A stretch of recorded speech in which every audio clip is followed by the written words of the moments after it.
Balizacan has to be at a NEDA board meeting this morning, and so I'll taking his place here.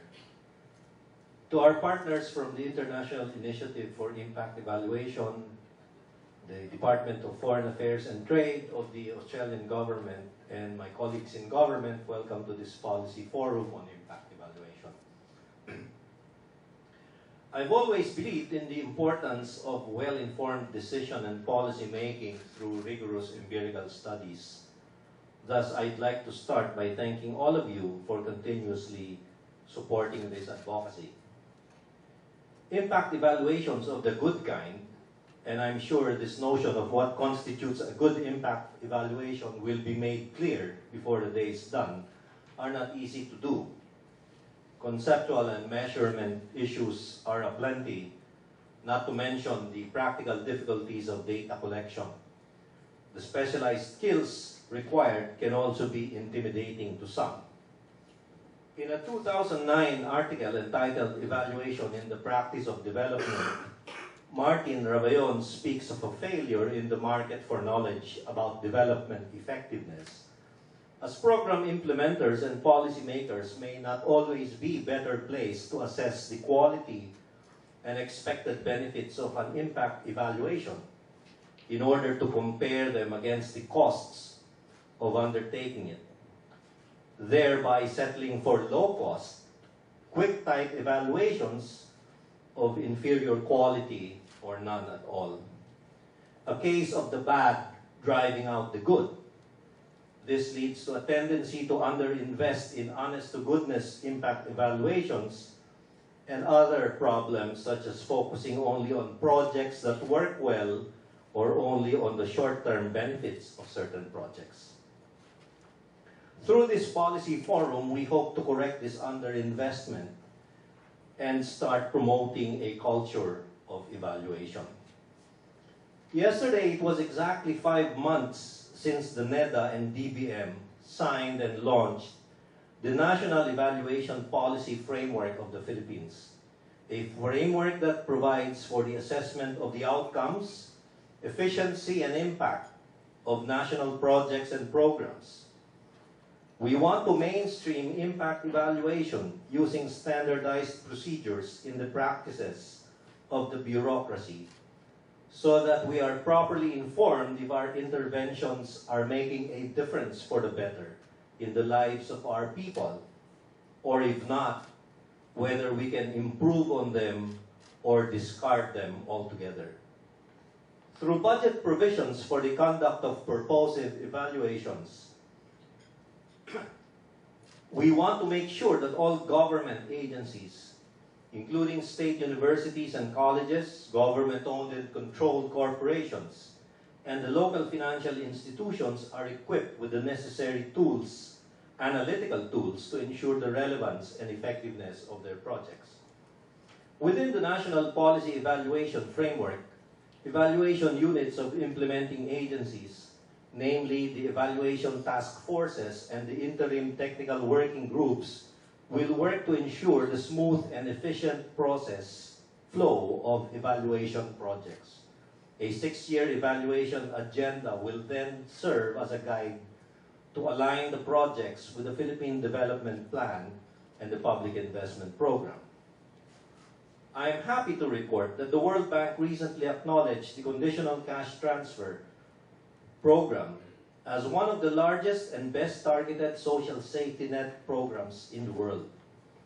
In fact, the lead technical expert on social safety nets from the World Bank cited that 82% of the benefits of the CCT program go to the bottom 40% of the Philippine population.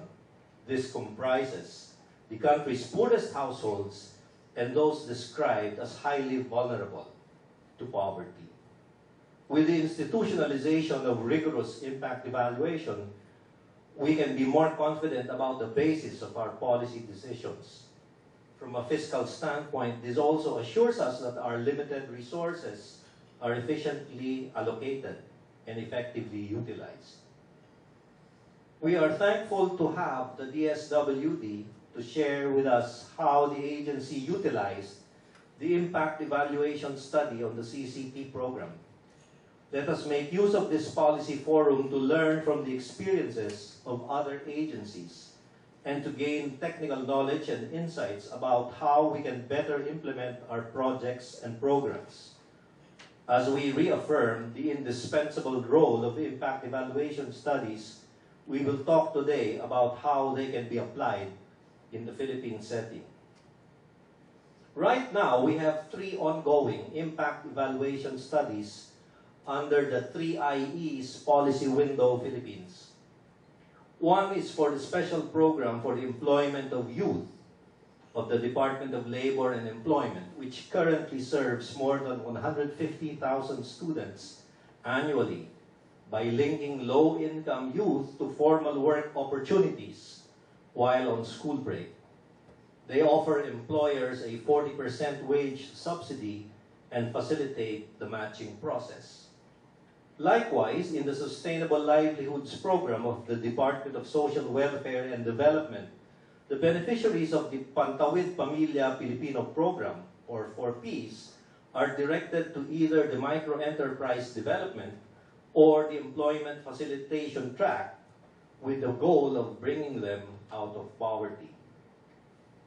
Lastly, the Payapa at Masaganang Pamayanan or Pamana program of the Office of the Presidential Advisor on Peace Process, or OPA, caters to the peace and development needs of conflict-affected communities through a number of interventions.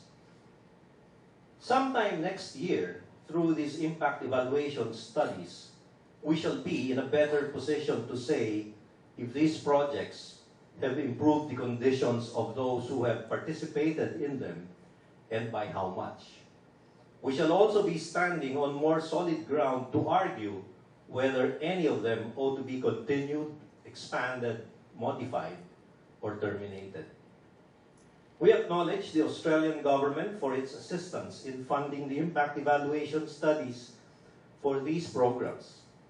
NEDA, for its part, has included a 200 million peso budget for evaluation studies for years 2015 and 2016, which will support, among other things, specialized skills training on data collection and analysis. With impact evaluation studies, our stakeholders will be better equipped for the implementation of key projects and programs that are underway. Furthermore, impact evaluation will ensure that our limited resources of time, money, and manpower are wisely used and allocated. This endeavor reaffirms our commitment to good governance and accountability to the public, and will thus allow growth to benefit all members of society. Once again, I thank our development partners and everyone in government for the unwavering effort to better serve the Filipino people through support for evidence-based decision-making. A pleasant day to everyone, and may you have an insightful discussion ahead.